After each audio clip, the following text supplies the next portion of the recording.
Olá, agora a gente vai falar um pouquinho, sobre contas a pagar, Introdução a contas a pagar.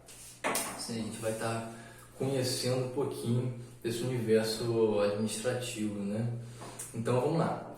Qual é o conceito, de contas a pagar, E a gente vai falar um pouquinho também, não só a pagar, mas também receber, tá? Vamos lá. Você já parou para pensar, que uma empresa, ela vende um produto, um serviço, Só que o objetivo, dessa empresa não é só estar vendendo esse produto ou serviço. Ela vai em busca de o quê? De lucro, de receita, de faturar. Então, vamos lá. Como que a gente faz para saber se a gente está tendo lucro ou prejuízo? O primeiro passo é você ter um controle muito bem feito do que está entrando e do que está saindo, tá? Então são as entradas e as saídas, tá? O nome disso é contas a pagar e contas a receber, ok? A gente vai falar um pouquinho, sobre esse assunto aí, ok? Então vamos lá. Contas a pagar, é o controle de tudo, que uma empresa deverá pagar. Vamos lá, vamos pensar em despesas, de custos, de impostos.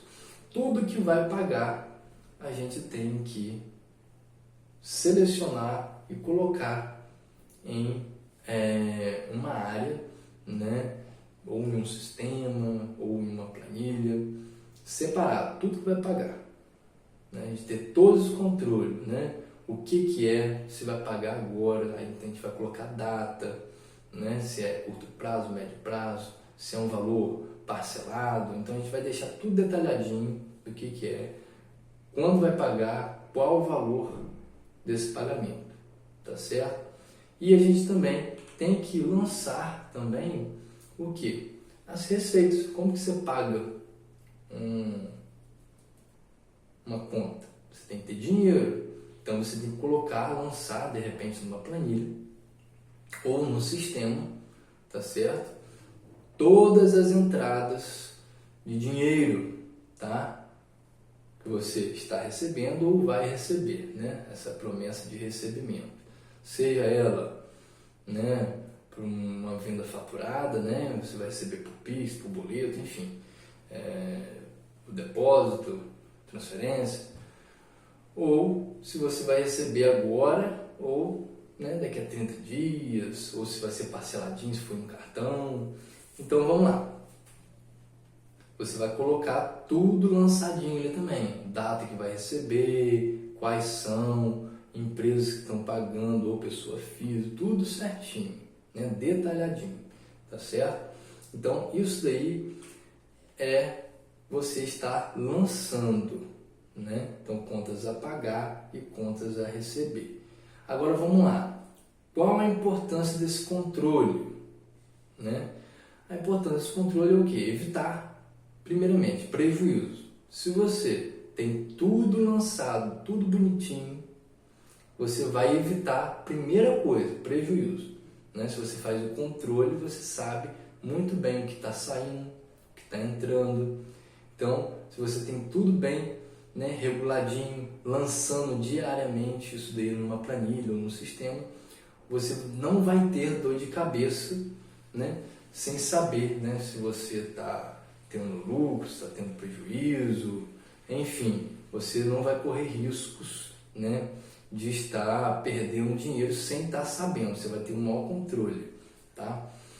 A organização em dia você tem que fazer, como eu acabei de falar, diariamente, porque se você tem um fluxo de entrada e de saída diário e você não faz isso diariamente, você lança isso no sistema, numa planilha, você acaba se perdendo, tá certo? Porque o volume de informação acaba, tendo esse problema aí.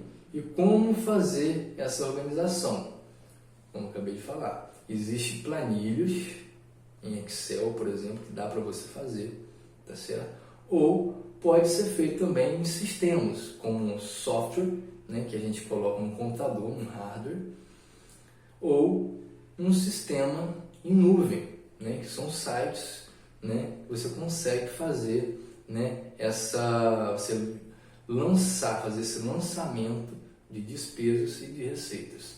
O nome disso, desse sistema, é um sistema, por exemplo, de fluxo de caixa. O que é um fluxo de caixa? A gente vai aprender um pouco mais a fundo nas próximas aulas, tá? Que é você ter essa interação do que está entrando, está saindo, enfim.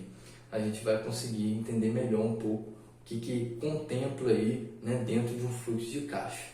Dentro do fluxo de caixa, duas coisas que estão contempladas lá contas a pagar e contas a receber. Não só isso, tem mais coisas dentro de um fluxo de caixa, mas o fator principal, o olhar principal é contas a pagar e receber, tá certo? Então a gente consegue fazer isso dentro de um sistema, tá?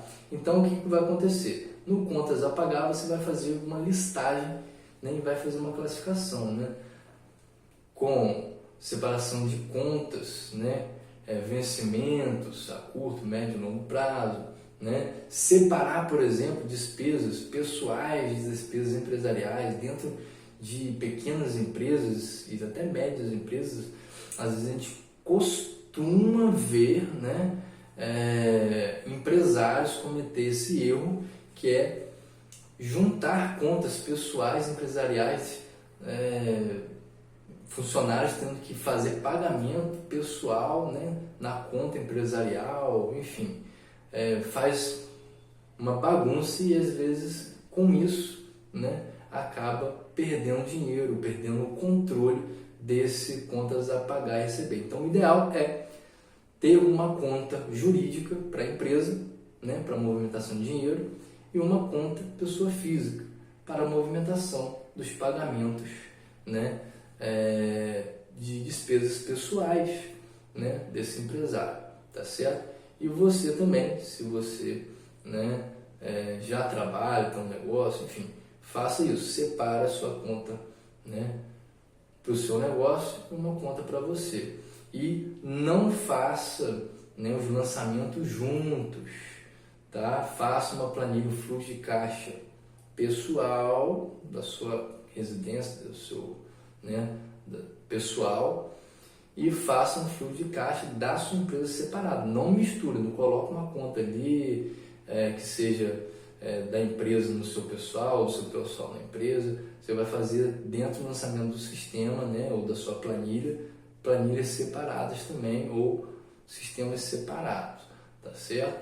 Então, a gente vai ver um pouquinho mais sobre esse assunto em fluxo de caixa, que são as próximas matérias aí, tá bom? Então, basicamente, hoje a gente conseguiu entender o que seria mais ou menos contas, né, a pagar, né, e uma noçãozinha também de a receber, tá certo?